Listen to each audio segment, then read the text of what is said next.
You're watching the TGM production.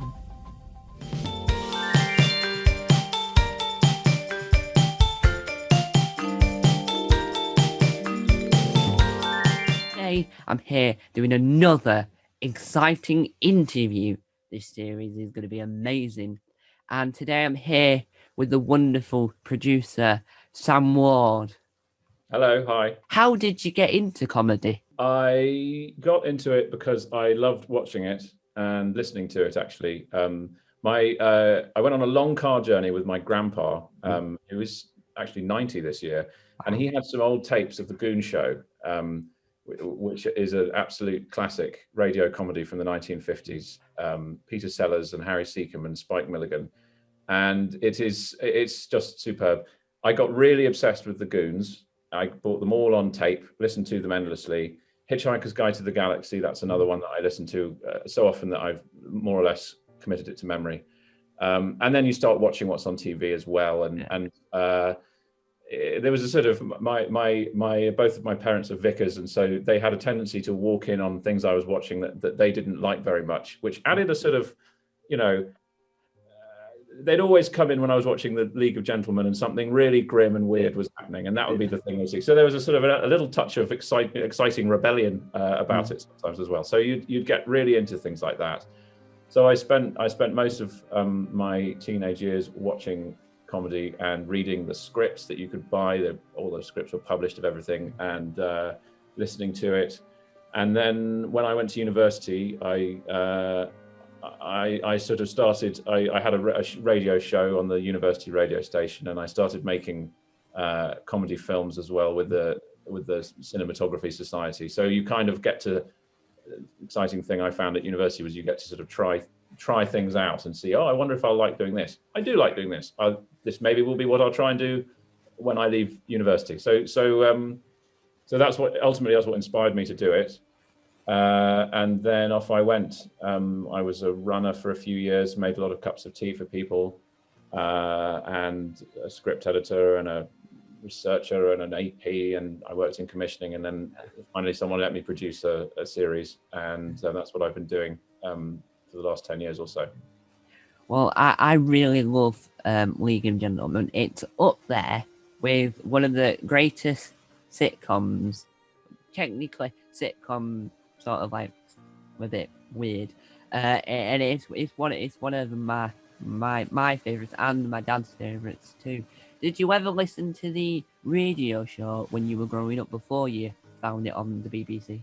Weirdly, with that show, it was the other way around. I saw it on BBC Two, and then went and found the radio show. Same with the Mighty Boosh as well. Likewise, you saw it on TV, and then oh, hang on a minute, this was a radio show, and dig that out as well. Yeah, because I noticed with comedy, a lot of it, but in British comedy anyway, I'm not sure about other comedy, but it all begins with the radio. It's like Dad's Army, Yes Minister, and I think Yes Prime Minister, but don't quote me on that.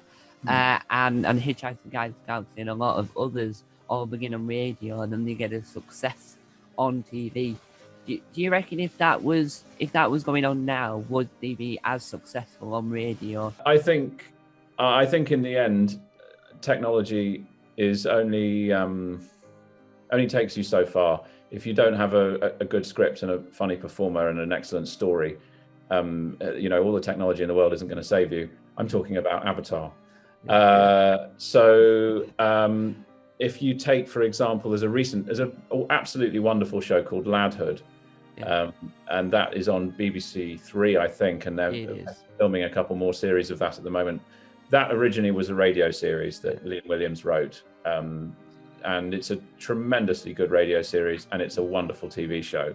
So that old path of Radio 4 series to TV, it's not trodden so regularly as it was in the 90s, I think. But it still happens, and when it works because, like in Liam's case, the story he's telling is a story we're going to engage with. We're going to find it funny, and we're going to emotionally connect with it, whether we're hearing it or watching it. So yeah, I think that's it. I mean, there are some things. I made a radio show called the Hartlepool Spy a few years ago. Oh yeah. And in the course of this radio show, we had a shipwreck. We had a monkey be hanged by the neck until dead. We had riots. We had buildings being burnt to the ground. I mean, we had a scene in which a room full of corpses suddenly start sort of moaning because the air is being sucked into their lungs when the door is opened of this airtight container they're in. Weird things happen in that radio show, and I don't know how many of them would work if we tried to do them on TV. Partly because with the budget of a British comedy program, we ain't doing any 18th century shipwrecks. Let me tell you that. And we can't afford a monkey. So there are things you can do when you're on radio. You just have the imagination of your audience and the skill of your writer and cast, and that's all you have and all you need. I think Hitchhiker's Guide to the Galaxy is a very good example of that. I think the film is great. I think the TV show was okay, but really the original radio series hasn't been bettered. And with some decent sound effects and some good acting and a great script, radio is just wonderful. Because I think within my generation, I'm probably, because I feel like I'm trapped in a 16-year-old body when the mind of an 80-year-old. I feel like I'm probably one of the only people in my generation that A, still listens to Radio 4, and B, knows a lot about comedy. And I think that's an issue, I think, with the progress of like social media and that, and the comedy is being sort of like stripped away. So like a lot of like children's shows now are being added in YouTubers and internet celebrities, and I think sometimes it works, but sometimes it doesn't. What's your standpoint on the merge in comedy and on TV and in entertainment on the internet? I think if you're funny, you're funny, and whether you're being funny on your YouTube channel or at an Edinburgh Festival live show or in front of a microphone in a pub downstairs room, it ought not matter. I think when it goes wrong is when someone who is not really funny is given a front row position in a comedy show simply because of their profile.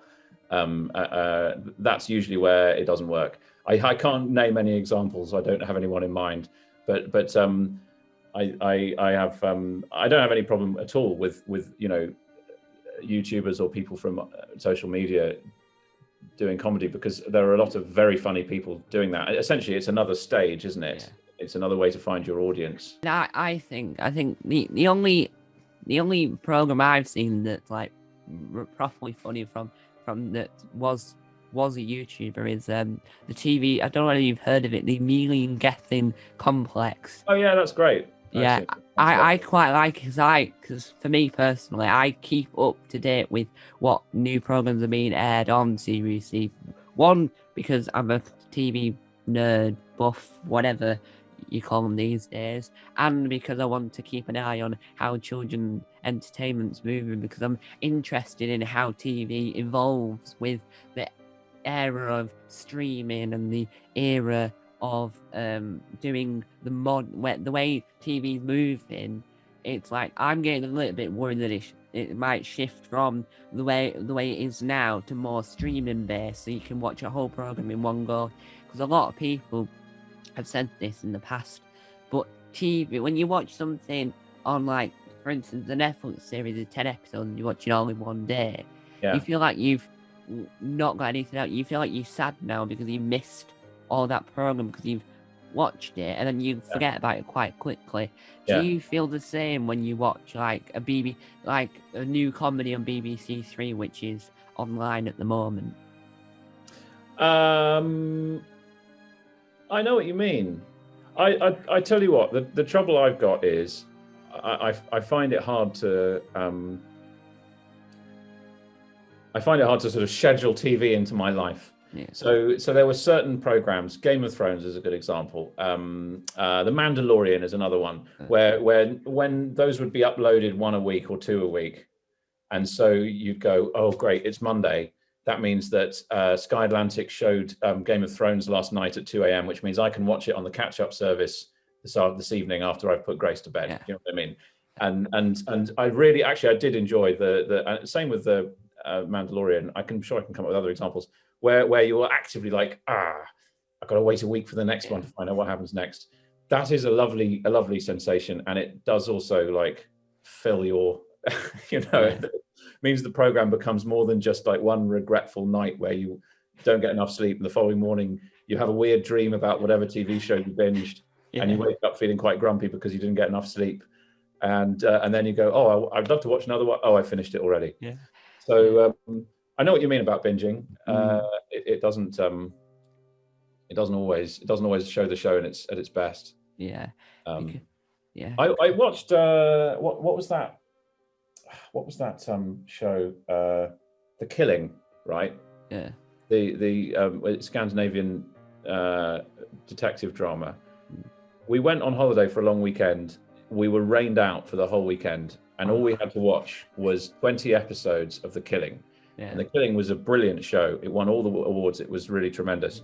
But we ended with nothing else to do in this rainy cottage in rural Ireland. We watched all 20 hours of this show over the course of about 3 or 4 days. Wow. And it was kind of exciting. You go, let's watch the next one. Yeah. But after a while, you started to notice the mechanics of the program would start to show, right? The story structure would start to show, the sleight of hand that they kept on doing. Like, is it this guy who did it? No, it isn't. But maybe it's this guy. No, it wasn't. But could it be this one? And I think if we'd watched it every week, we would not have, the cracks wouldn't have shown quite so easily as they did. When you watch something so intensively, you start to go, law of diminishing returns here. Yeah. I'm starting to see what you're doing now, and so I'm not enjoying it so much. Yeah, because I quite like, it's with the one that annoyed a lot of people, my dad included, was, I don't know if you've seen it, WandaVision on Disney+. I haven't watched it yet. It's on the list. Tell me what happens. No spoilers. That was one of those where it's like, it's like a Marvel film. You watch it all, and you're satisfied. But when it started going into TV form, it would end, and you'd be like, oh, because it would end abruptly. It wouldn't just like have a soft, like, it's going to end. It's just like, at any moment now, it could end. It's not like in like Line of Duty. It's got the music that's going to play. And so it signals at any moment now, that the episode's going to end because you can hear the music going. The program tells you we're coming into land now, guys. We're building to the. So is WandaVision just cuts dead? Does it? Not in the sense, yes, but then it does. It's like little like credits, but like the credits are 7 minutes long. What? So the program's longer than it should be because the credits are 7 minutes. And I can't remember if Disney Plus is one of the streaming services where it just automatically skips the credits. No. You have the option to watch the credits or fast forward them because there might be something at the very end of the credits. Oh, of course, yes, because it's Marvel, so they always put a little thing at the end there. Okay. But with Falcon and the Winter Soldier, which is the new one, that's like, for my dad, because he's one of those people that can just see what's coming next. He sits there and thinks, oh, right, there's going to be 7 minutes of credits. And then in Falcon, there's like, I don't know, it's less than 7 minutes. So WandaVision just had shorter episodes and everyone wanted more of, longer credits. Yeah. Falcon and the Winter Soldier's got longer episodes and shorter credits. Are there any credit sequences for TV shows where the music is so brilliant that you want to just enjoy the music of the credits? I think I've got one. You go first. Yeah. I've got one now. I think it's got to be Red Dwarf. Yep, good choice. Mine is BoJack Horseman. I love that series. It's always a race against the Netflix button to give me the credits back. I want to enjoy this song. Tends to be what happens with BoJack. And Girls there's always a good track, very good choice of music for the end credits in that series as well. Yeah, Because I think I don't know whether you agree because you're in the industry, so you're the best person to comment on this. But I feel like the credits get overlooked too much. So like you're in the cinema and you're watching, I don't know, Titanic, for instance. I know that was years ago now, but Titanic, for instance, you watch the film and you think, oh, that was a good film, and a lot of people just leave and not bother about the credits, and I think that's a little bit like sad in a way, because the only people that I know that get to see the credits when they're watching it in the cinema are the Yeah. cleaners. The cleaners are just going there, brushing up on the popcorn, watching the credits. I would sit through the credits when I was able to go to the cinema. I'd sit there. No, I'm going to read all these credits. Let's do it. Let's see them all. And the game you can play with yourself is the silliest name. Who can find the silliest name? And you've got to stick when you found one. That's your name, and whoever you're with might be able to hold out a bit longer and find an even sillier name. So there's that's a way through. I quite like that, because it's funny, because you watch it the first time and you don't notice, and then when you rewatch a lot of stuff now, I notice a lot of like people have got like last names that don't really make any sense to their first name. Yes, absolutely. Yeah. And going back to what you do, is how did you decide, like, your decision to become a comedy producer or a producer in general? Comedy is an area of TV, I think, that the people who work in it tend to be kind of borderline obsessed with it, and it's an enthusiasm that they're lucky enough to call it our job. And so like anything, you get obsessed with something usually when you're a kid or when you're a teenager, and so that was me. I went on a long car journey with my grandpa one year, and he put the Goon Show on. He had some tapes which he used to listen to in the 50s when he was at university, and I absolutely loved it. Spike Milligan and Harry Seacombe and Peter Sellers, and it's very surreal, it's very brilliant, and it's worth listening to if you don't know it, because you start to kind of, you go, oh, I see where the Pythons got that idea from, you know. And you know, any sketch comedy that has been made in the last 70 years owes something to the Goon Show. It's extraordinary. Anyway, it's brilliant. I got really obsessed with that, as you can tell. I bought all the cassette tapes and listened to them endlessly.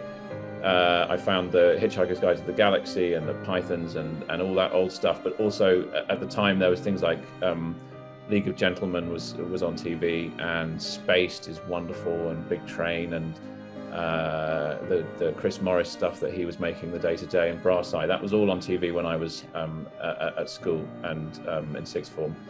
And you just get really into it, you get really obsessed by it. You talk about it with your friends and you think about it, and you start noticing what works, and all that's, I've never seen anyone do that before. You start to get quite excited by the process of how it's made.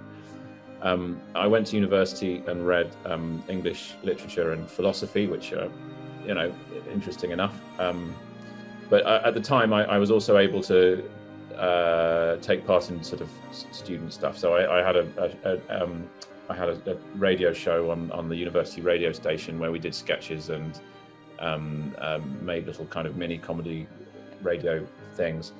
And I made some short films as well with the Cinematography Society. And that gave me a sort of taste for the process of making it, writing it, performing it with other people, or getting other people to do it, and putting it all together, and editing it and having your end product to be proud of. So when I left university, I sent my CV to a lot of companies, and managed to get a couple of jobs as a runner. So I made a lot of cups of tea for a couple of years, probably, all told. And then off you go. You kind of meet people and work. You get experience. You see how it works on a film set, and see what happens in the development department of a production company, and meet writers and comedians and actors, and put ideas together. And that's sort of here I am. Yeah. However many years later, 17 years later, I guess. I'm quite like that too. I'm like, it's like, I like all genres of TV apart from reality. That's Have you seen Dead Set? Yeah, shivers down my spines. It's not the greatest bit of telly, but I always whenever I'm talking to someone, well, I say talking, but it's more whittering on at them. That's right. When I'm whittering at someone, I always end up reverting back to comedy, and with the people that know me, somehow I didn't expect this to happen, but I'm one of the people that is very predictable in writing a sitcom. So I'm currently writing my own sitcom, and the people I tell them I'm writing to, telling them I'm writing a sitcom, they're like, "Oh, I could see you doing that. I knew you were going to do that." Like they're all very predictable because I'm like I'm downstairs in my now cinema room. Is all my DVDs, apart from my Doctor Who ones behind me, are all my DVDs, and a lot of them are comedy. So like with Outnumbered, which is my favorite sitcom of all time, I play a game every time I watch it because I watch it once a year, and I play a game called Guess the Next Lyric. I try before I click play the first episode, I try and work out what the lyric is, see if I remember it. I fail, but then sometimes when I know there's a joke coming, I always say it before they say it. So, do you ever feel the same when you watch listen to like the Goon Show and that? I tell you where it happened to me most recently. It's an anniversary of The Hitchhiker's Guide to the Galaxy this year. I can't remember which. And so I started the various. They've been replaying old interviews with Douglas Adams and old Radio 4 shows and things like that.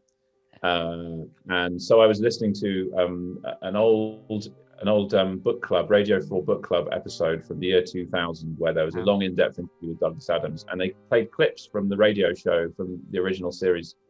And honestly, I haven't listened to that for it must be 20 years, and yet, as they played those clips, my brain was just spooling. That I knew what was coming. I was yes, exactly that. So yeah, you watch something often enough and love it hard enough, and it's drilled into your brain, and you'll never escape it. Not that I want to. And with Hitchhiker's Guide to the Galaxy, which is a very, I reckon it's a very if I'm using the word correctly, I'm not up with modern slang, but underrated like franchise within the people that are growing up now. Because for me personally, the books are all right. I mean, I'm not a big book reader. My shelf might say that I am, but I'm not the biggest book reader. But the radio show was, as you say, fantastic, and I would love to own it on either CD or cassette, because I have a hi-fi around the corner. I still own a hi-fi, which is quite unusual for a child my age.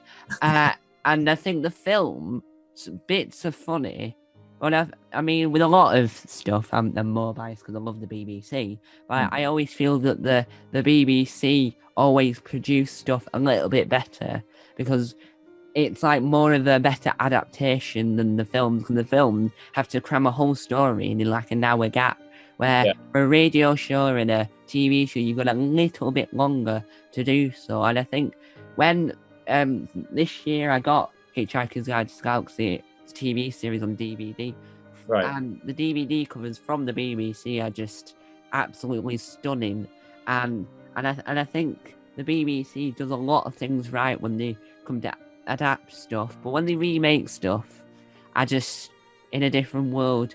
Now, going on to remakes, if they ever remade Hitchhiker's Guide to the Galaxy for the BBC now, who could you see playing the main characters? Oh, I mean, Nick Helm can be Zaphod Beeblebrox.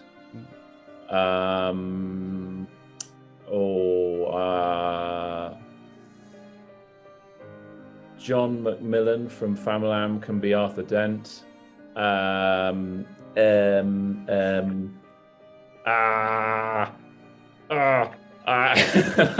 can't. I'm running out of steam already. What about Ford Prefect? Who would be him? Would you have to change the name of the character? That's the other question. Do we? Because obviously, the joke with the Ford Prefect, he names himself after the dominant life form when he lands. And the Ford Prefect, a car that was hugely popular in, I guess, the 1970s in Britain, no one, I think you might. I think 'cause that's what I worry about remakes of shows, that they have to rename stuff and change a little bit. I think they would have to if they were aiming it towards a younger demographic, or if they were trying to satisfy the demographic that grew up with it.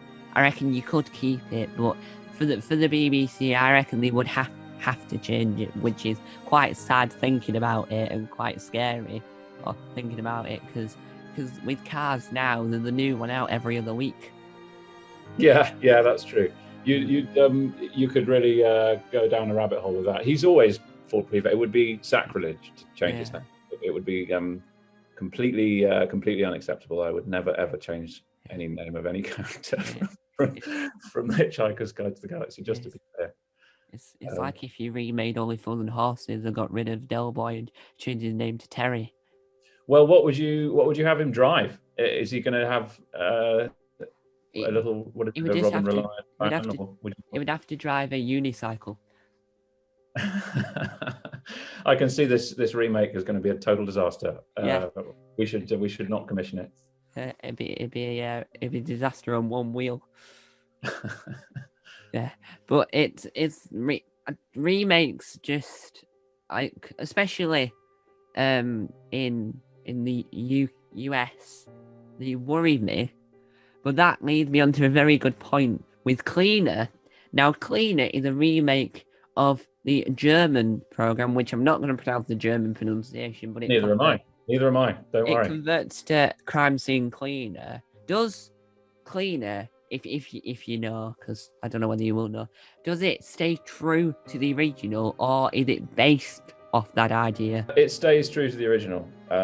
Greg has adapted the scripts himself. He's written new versions of the German episodes, and he's taken quite, he's made his own thing out of it. So it's not like line for line translation of the German show. He's made it his own, whilst I think staying true to the character that he's, the English version of the German character that he's playing. And I think a fan of the German series would go, "Oh, I see. Yeah, that's a bit like that episode," but they won't go, "Oh, it's just word for word remade the episode. It's its own thing." I think with adaptations and remakes and so on, I think we were talking earlier about taking something from a book or to a radio show to a TV series to a film. I'm all for that, so long as everybody admits and acknowledges that each new version of the thing is its own thing. It's not so. I don't know if you've ever read Do Androids Dream of Electric Sheep, on which Blade Runner was based. Yeah. You read the film and watch the book, other way around. But you'll notice they're different. They have similar themes, similar characters. They're set in a similar world, but there are significant differences where it would work really well in a book to do this thing, and it would work really well in a film to do this other thing. They're interpretations of the same thing, rather than. Do you see what I mean? And another good example is probably One Flew Over the Cuckoo's Nest, which is an extraordinary book and an amazing film, and they're different enough whilst telling the same story that you don't go, "Well, it's not as good as the book." You don't need to, because it's different. It's not pretending to be the book. It's trying to do its own thing. So that's my usually when something doesn't work, I don't really like. For example, I don't like the film of Watchmen. Because it felt weirdly slavish to the comic, and in so doing it somehow stripped all the subtlety and nuance and satire out of the comic strip, and it just became a quite nasty film. And I would rather someone had gone, as they did with the TV series. You see, the TV series is not a page by page remake of the graphic novel. It's how do we make a TV show? The rules are different. The creative rules are different with a TV show to a comic book. So how are we going to make this the best TV show whilst staying faithful to its source material? That's my philosophy of remakes, but with adaptations. I think for me personally, adaptations are a different. I think they're a different ballpark. When you look at the scale of things, I think adaptations are a different ballpark to remakes. And remakes for me it's like the common thing that everyone talks about is UK shows converted to America, and then American shows converted to the UK. So, for instance, that 70s show that I'm not the hugest fan of, I stopped watching halfway through. It got a little bit like odd, and not like the greatest show, because like the characters that you rooted for just ended up hating each other. Is that when that remade over here, that remade after only one series aired in America, same people that did the original, as in like the same production company, the same writers, but they did it word for word and just changed the odd word to make it more UK based, which fails. It's like with the IT Crowd, that was a huge success in the UK, and then remade twice in America, failed both occasions. And I think there's a 2018 version that they were working on, but then that went dead silent in the waters. But with that, it's had, with a lot of American ones, they've always got one cast member returning to play the character, but not always happy with it. So in the documentary series for Red Dwarf, the first 3 million years, and in every other conversation Robert Llewellyn has ever had about the US Red Dwarf, he didn't like it because he didn't like being there as the android, the name that escaped me, Crichton, that's it, I remember now.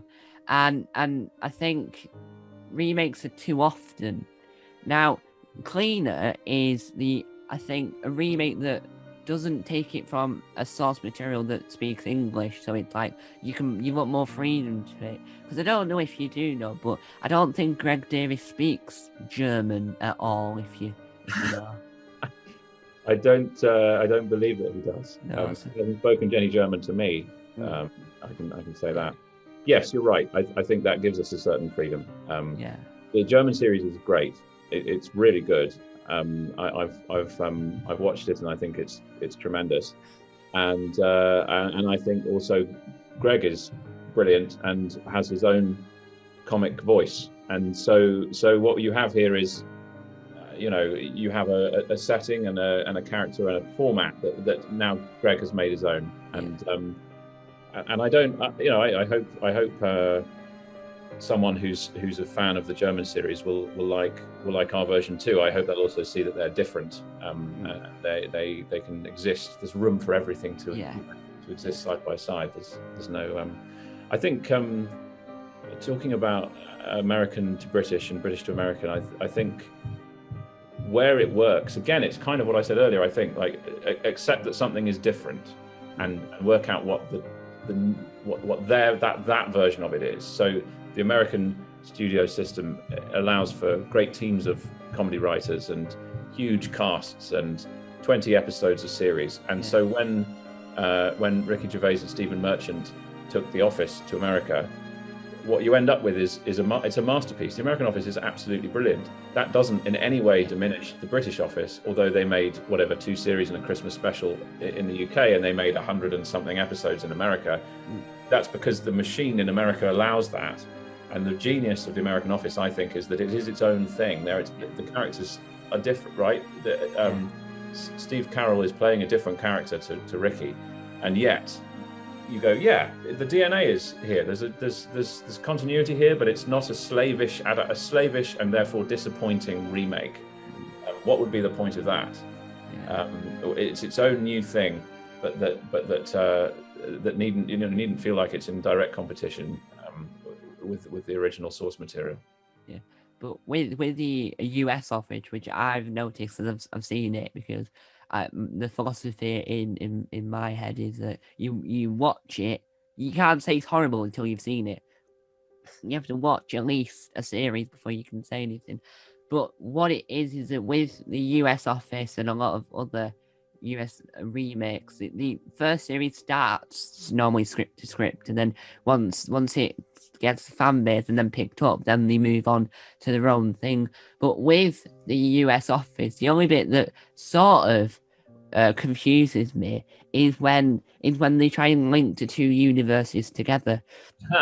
So there's a few episodes where Ricky Gervais and Steve Carell meet each other in a lift, And Yeah. then there's another one where Steve Carell has left, and then Ricky Gervais tried to audition for the job. Yeah, I and remember. Catherine Tate's in it, and Yeah. British people are in it. You feel like it's like Back to the Future. Like you should never meet your former self, because if you do, the whole space-time continuum will collapse and disaster. Never cross the streams, as they'd say in Ghostbusters.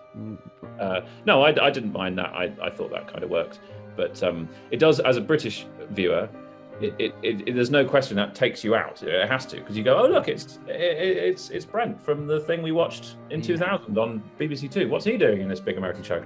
I think for an American audience, the majority of whom probably have never seen The British Office, it wouldn't have had that effect. They would have I'd be very interested to talk to someone in the audience in the US who maybe vaguely knew that The Office was a remake of a British show, but never seen it and didn't know. David Brent is such an iconic part of sort of pop culture in the UK, and so when he appears, I can't help but take you out of it. Yeah. But I do wonder. We'll never know. We can't know, because we're wired to recognise Brent as soon as he appears. That's Brent. Yeah, but I think David Brent's more popular, because the only reason why I think that is because you had the film Brent Life on the Road, which sort of changes it so like more people know what it is. But when you watch a lot of American people talking generally, when they say, oh, the Office, they call it The Office, which I think they should, because when you look at it on Netflix in the UK at least, it's called, it puts in brackets U.S. brackets, so you know that it's different. But they call it The Office. When you try and talk, I've never spoken to American about this. I've never really spoken to many Americans. When you talk to them, you probably be on about The Office, and they'll probably have no idea what you're on about. Because you'll cross platforms, as you said.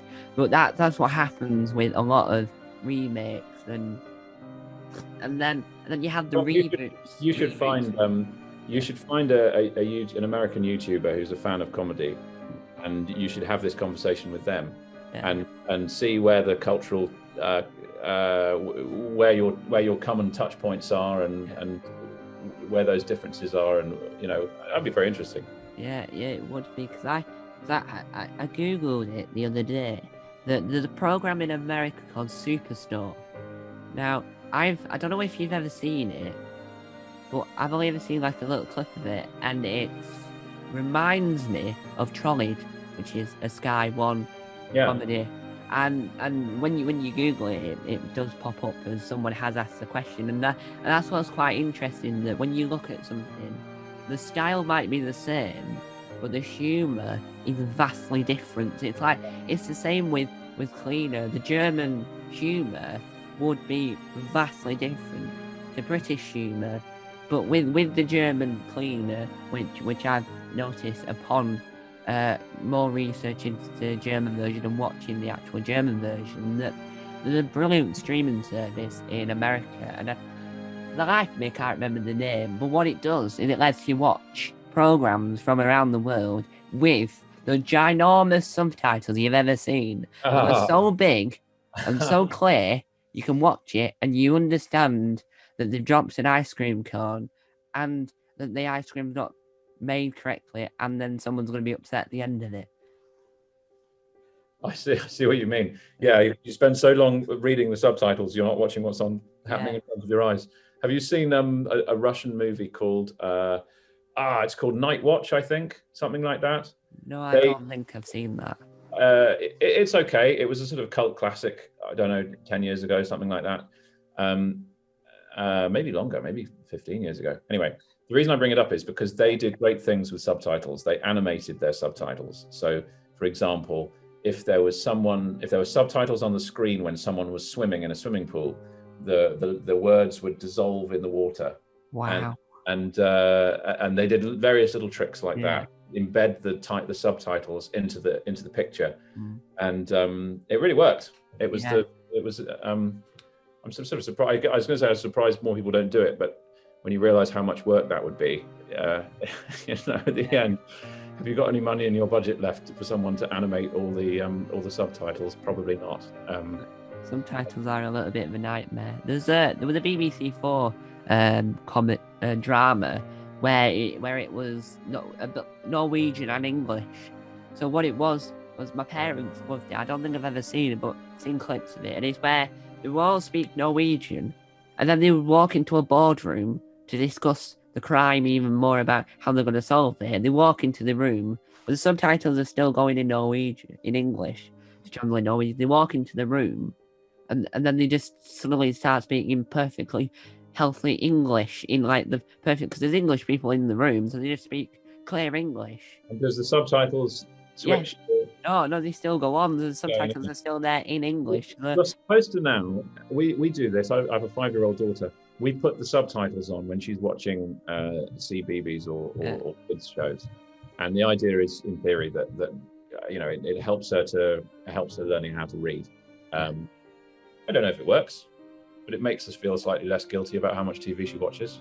I read I saw something somewhere. I think it was news round, because they're always reliable with their children media. But they said on it that there's a statistic that you learn, your brain processes more words if you read the subtitles whilst watching a program. So, but the only time I think it doesn't work in a sense of if you don't need the subtitles for any reason, for if you're deaf or something, you need the subtitle, then it works. But in my opinion, I don't think it works when they have like the music playing, when the words just say music. Yeah. I don't think that works the greatest. But going back to Cleaner, what is the synopsis for the UK version? If you The Cleaner is a series about a crime scene cleaner called Wiki, played by Greg, who's also written the episodes. Every episode, he arrives at a different scene to clean up. So after the police have been and taken the body away and done their investigations, you're left with a pool of blood or some grisly, remnants that, and it's the crime scene cleaner who has to come and mop up afterwards. Although they don't use a mop, you might be interested to hear.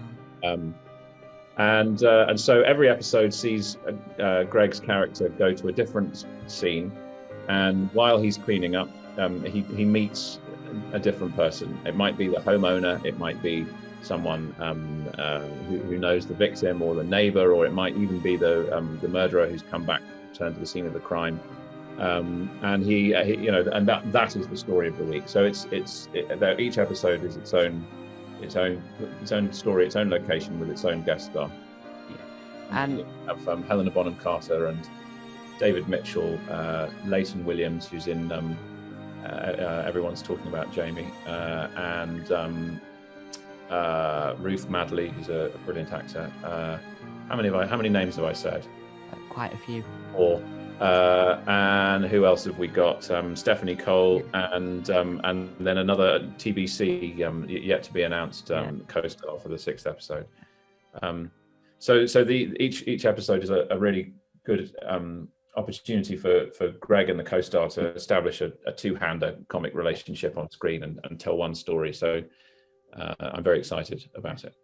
And for Greg's outfit, as we've seen on the British Comedy Guide website, which is my favorite website of all time, and I was so glad when I got added to the website because of my last interview.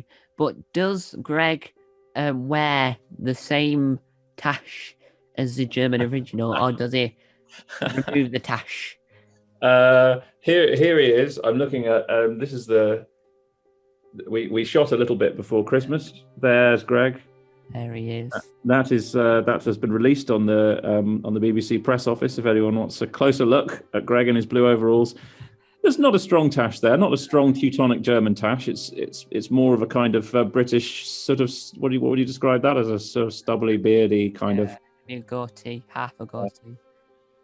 So that's the look of the character for you. Yeah, I'm quite, for me personally, I don't know how it is for my viewers, but I'm quite excited to see how Greg does this, because in Taskmaster, Greg's more of the trying to be all scary, but in Man Down and Cuckoo, which are fantastic series that Greg, I think, wrote Cuckoo. I definitely know he wrote Man Down, but he's got, is he more like his Taskmaster self, or is he more like his Cuckoo and Man Down self? If you've seen Cuckoo or Man Down, I've seen Cuckoo and Man Down. It's a new character. Yeah. So he's I wouldn't, you know, you'll find that the character wiki looks hauntingly similar to the dad in Cuckoo and the teacher in Man Down and the host of Taskmaster. They have a similar physical appearance, but the performance, you know, the character's different. Which would be nice, because it's like, with people like Greg that doesn't do vastly a range of things, because he's in a few other shows, but it's nice to see him like portray a different type of character, because a lot of actors, like David Jason did a brilliant series about his life and on Gold, which is another fantastic channel. It's good to see him like branch out to different areas and he's not being typecasted like what David Jason tried to do. So David Jason for years was typecasted, then tried to helm his own sitcom like Only Fun and Horses, and then he went on to successful in Touch of Frost, Darlie, Buds and May, and that war film that never sticks in my brain. Every time I see it, I forget the name like 2 seconds later. And it's quite nice. And it with Greg, does he seem like he's enjoying the process? If you've ever seen him on set, does he look like he's enjoying himself? Yeah, very much so. Yeah, I'm really enjoying working with Greg. He's a very funny and talented man, very positive and enthusiastic, and we're having a lovely time so far. Yeah, I think he seems to be enjoying himself. Yeah, and now coming more down to Earth. We are on Earth, but coming more down to you. How long, if you can remember, how long have you been doing the job for, like the producing job? I have been, the first thing I produced was a series called Threesome that was on Comedy Central, and that must have been 2011. So that means 10 years. Wow.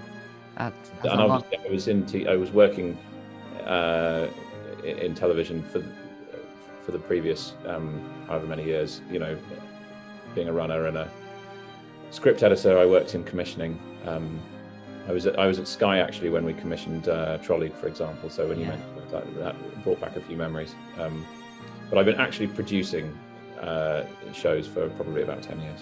Yeah. I really do like Trolleyed. I mean, it's like a lot of programs that are really nice, and it's like Trolleyed is like Trolleyed and Detectorists are two of like the programs. Oh, they're great, aren't they? Down, and if you have any worries, I don't know whether anyone does, you just sit down and forget all your worries with Trolleyed. Yeah.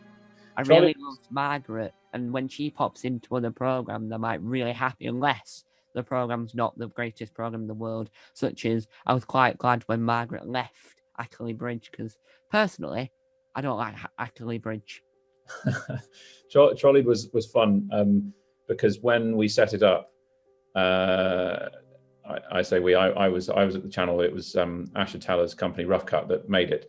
They built that whole supermarket in an empty warehouse in Bristol, and they invented, obviously Valco was invented, all that branding and everything had to look kind of real. And so when I visited set when they were filming the first series, you know, you arrive in your car in this kind of industrial wasteland with, you know, nothing anywhere. Yeah. And you go into a great big warehouse that looks like it might be in a Guy Ritchie movie, and you wonder, is this finally where I get killed by gangsters? And then you open a door and you step into a complete and functioning supermarket with shelves stretching into the distance, you know, full size. I mean, it really was spectacular what they did there. And so that set was really something when I saw it for the first time.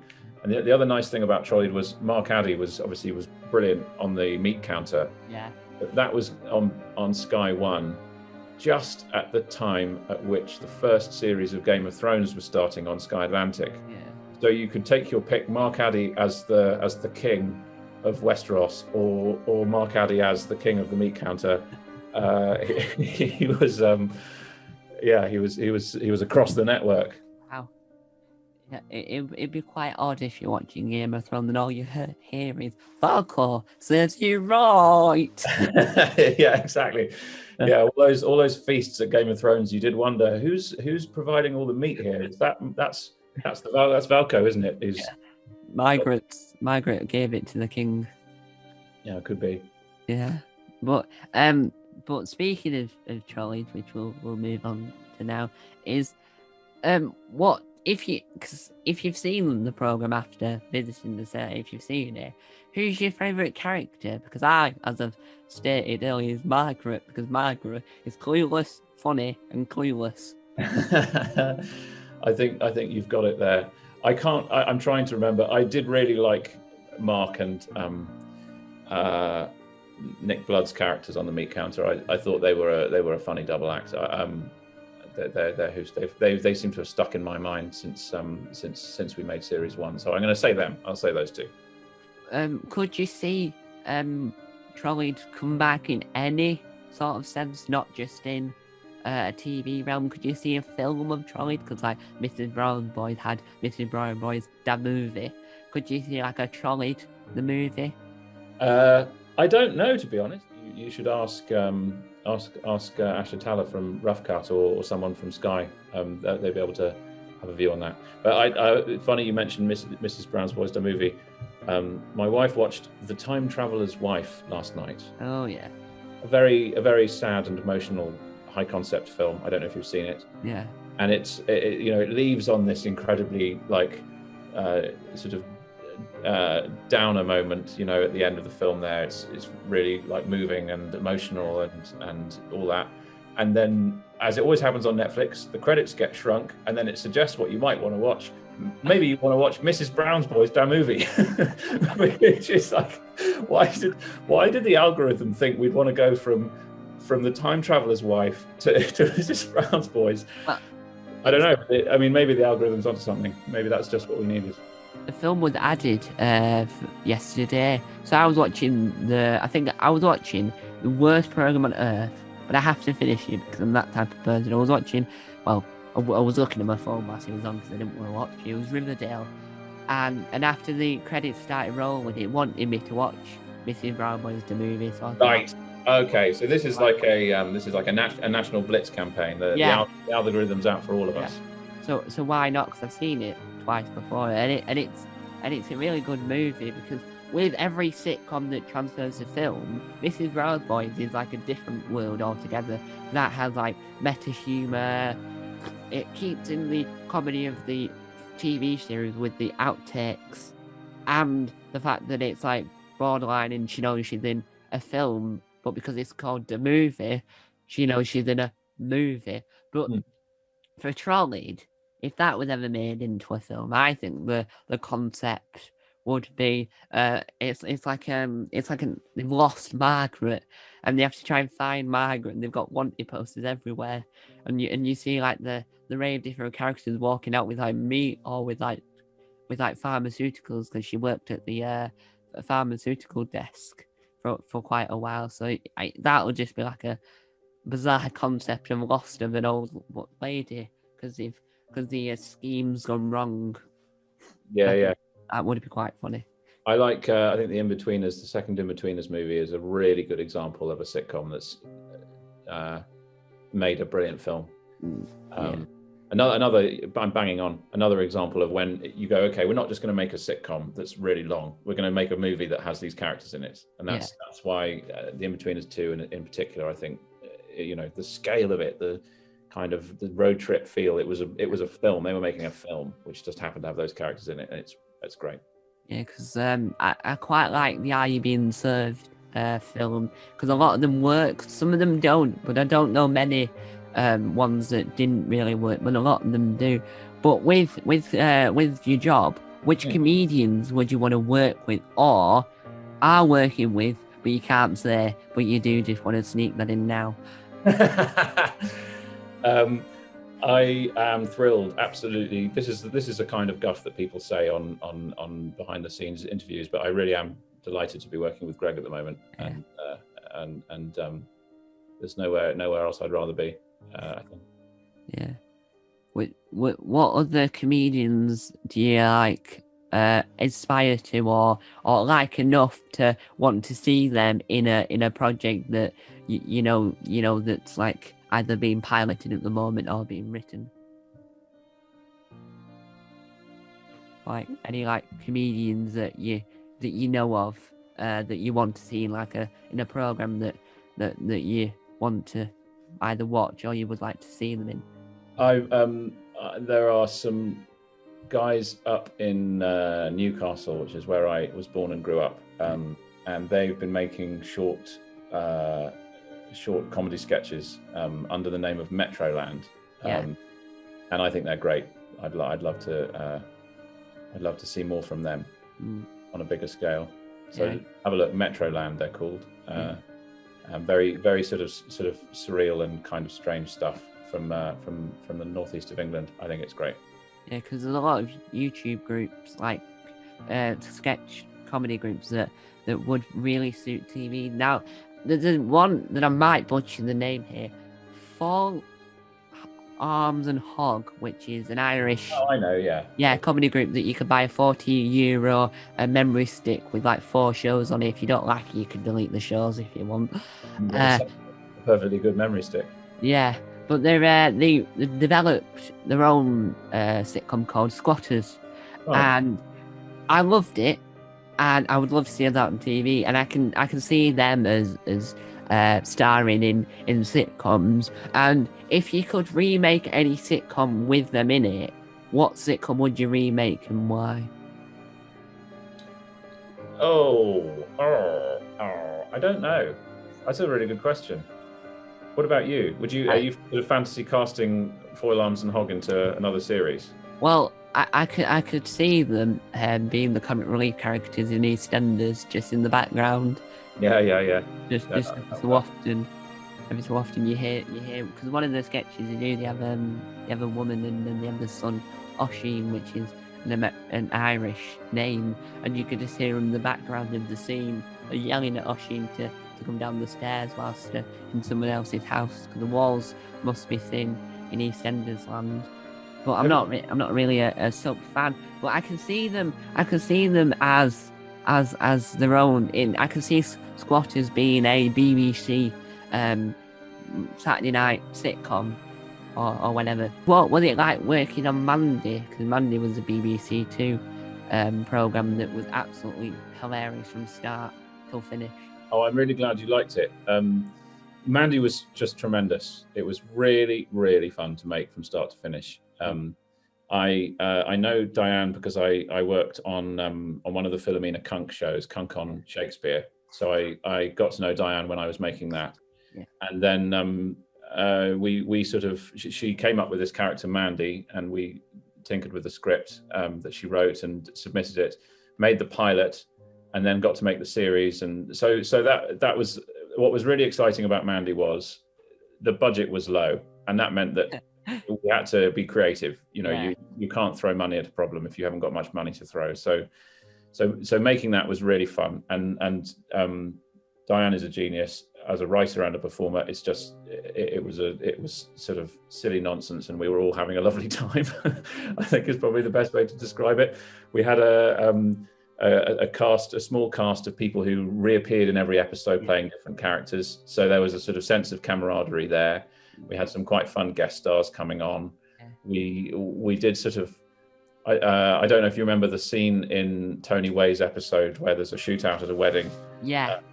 That was one of the most enjoyable working days of my career so far, in that room with all those guns going off and hiding under a table with the stunt coordinator. It was great. And that show we finished editing it. We got halfway through the editing process this time last year, and then lockdown happened, so we couldn't go to the edit facility anymore. So we had to finish that show remotely, which everybody was just for the first time trying to work out how to do that. Yeah. Yeah, I was very very happy with that show, how it turned out, and very proud to have had anything to do with it. Yeah, and I quite like the last episode. Now, how was it to film this? For viewers watching this, this is a spoiler warning for the very last bit of Mandy. If you haven't seen it, I think it's still on the BBC iPlayer.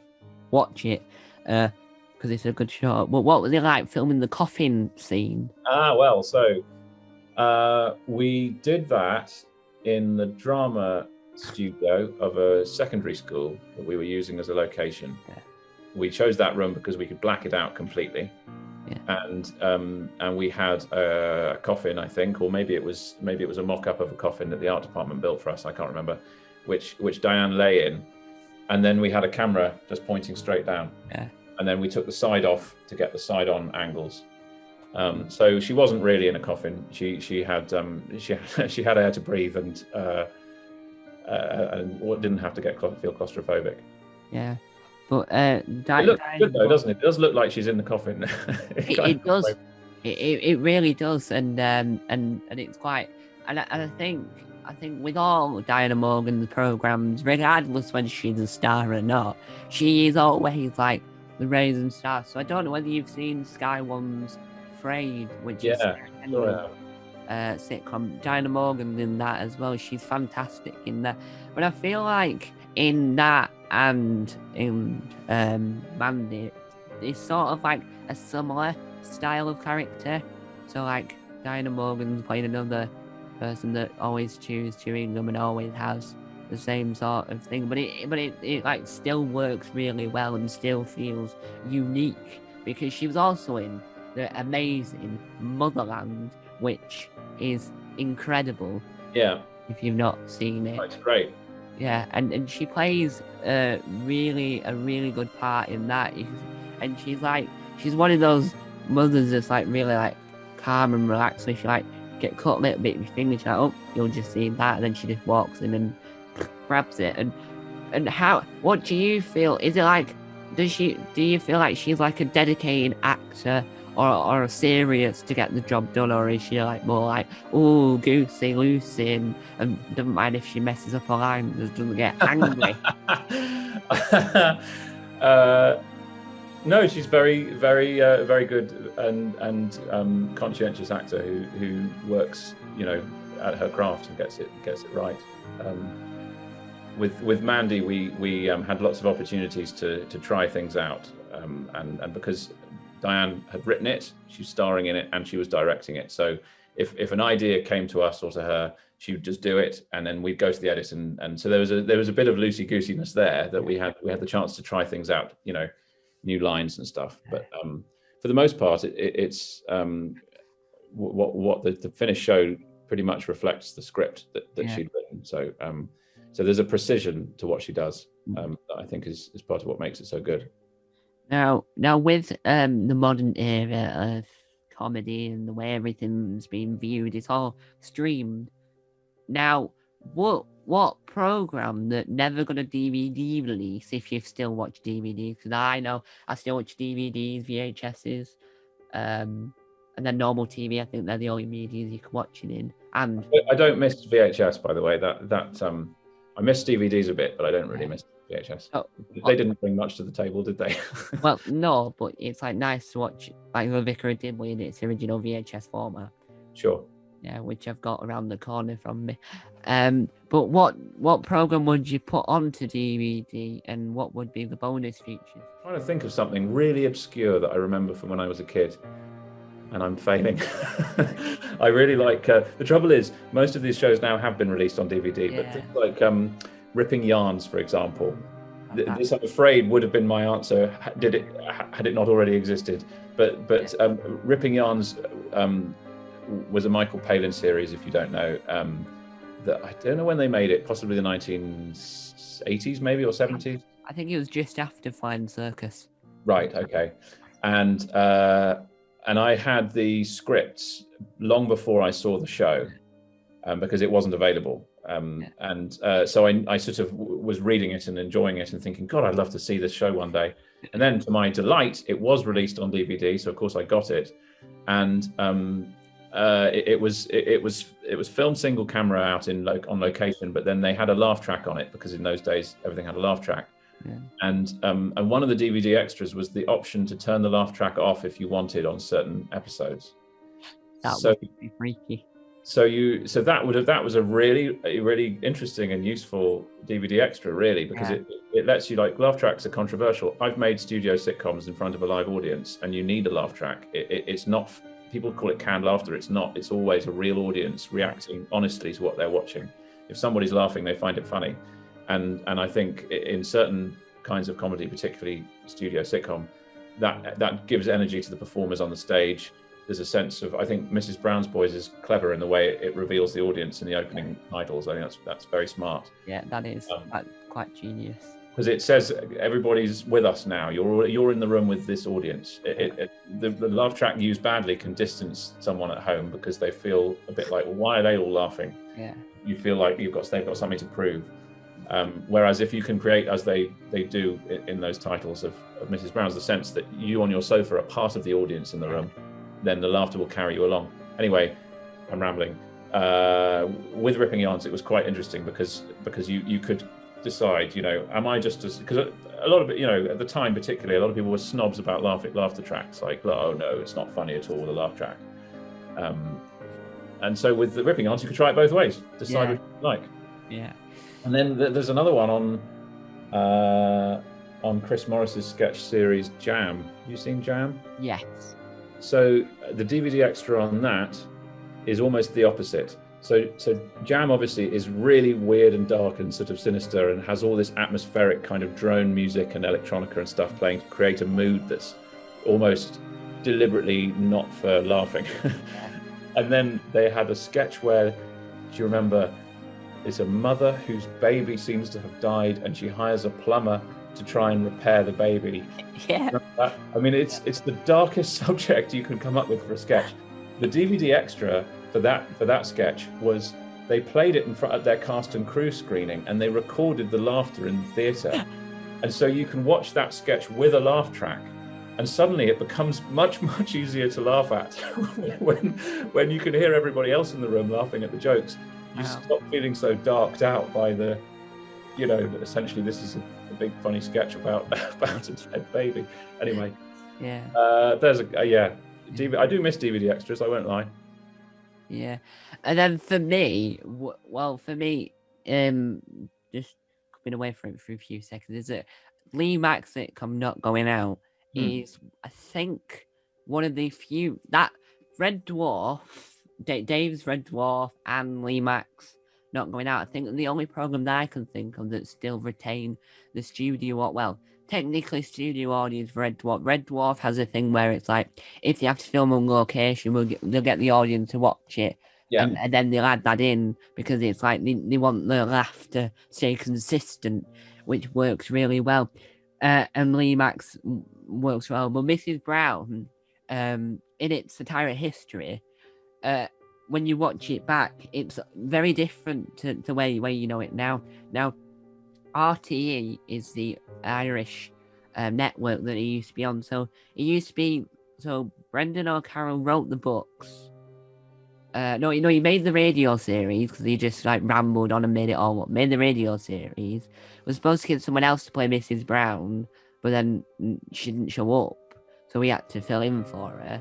Then he wrote the books. Then he made a film called Agnes Brown that was entirely different to what we know now. And then when they made the series, which is just called Mrs. Brown, the original series that I have on DVD, that's if you reuse a lot, it's got a lot of the material that's used in the BBC series, but a lot of it's without no audience is there, and bits have been cut and this, that, and the other, and characters, it's like the bloke that plays Buster plays a character called Simon, and all characters are like swapped around this, that, and the other, and then they did another version after that, which was a sequel series called Mrs. Brown, where you got to meet Jacko, which is a bit character that you never met before, and Peter Kay was in it. Really randomly, Peter Kay was just in it, and Right. it's quite unusual, but it shows how Mr. Brown works better with an audience rather than without the audience, and I quite like that they've kept that material around. But for a program that I would like to see come on DVD that probably won't ever, I don't know whether it might be the Likely Lads, which was the not the spin-off, which was when they all came in colour, the black and white version, and then Dixon of Doc Green. But Oh, yeah. I did hear the Dixon of Doc Green, not a lot of it's stable. Oh, that's interesting. I wonder whether it fell victim to the same policy that Doctor Who did, where they were reusing tapes. Yeah, a lot of it's like missing or lost, or they've Yeah. got to it, but it's in too late. Cause it was all over the news a lot. And they found old episodes of Morecambe and Wise, but they got there, and they found the Doctor Who that was perfectly sealed and safe, but the Morecambe and Wise had just, the moment they got there, it only just like gone stale and unusable. If you had to give advice to anyone that wanted to either go into TV or producing, what would you say to them? I would say that it is a job for people who love it, who love comedy and comedy television and radio and film. And so if you are that person, the best thing to do is to just immerse yourself in it, and then start thinking critically about it as well, not just from the perspective of as a fan, but also think how is this better than that? Why is that one more effective than the other one? Which of these episodes is the most successful? When you start analyzing it like that, thinking about it in that kind of critical way, you start to work out how things are made and how things are written, and that gives you that's essentially the job. It is turning yourself from a fan into a producer, or someone who watches and someone who makes. It's trying to figure out the difference between those two things. After that, it's a question of do it yourself, like I did at university with the radio station and the cinematography society at university. These days, that was 2001. Now I think it's much easier. Probably everyone has phones on their cameras on their phones, and the internet exists, and here we are now, Tom, talking. People can do that stuff themselves. And so do it. And then when you start to approach companies looking for jobs, there are lots of entry-level positions as runners and so on. And you can demonstrate an enthusiasm and a knowledge and a passion for the genre, and that will get you a very long way. Thank you for that insightful interview. And to wrap it up there, right. So thank you for letting me interview you. It's been a real pleasure, Tom. Thanks for asking.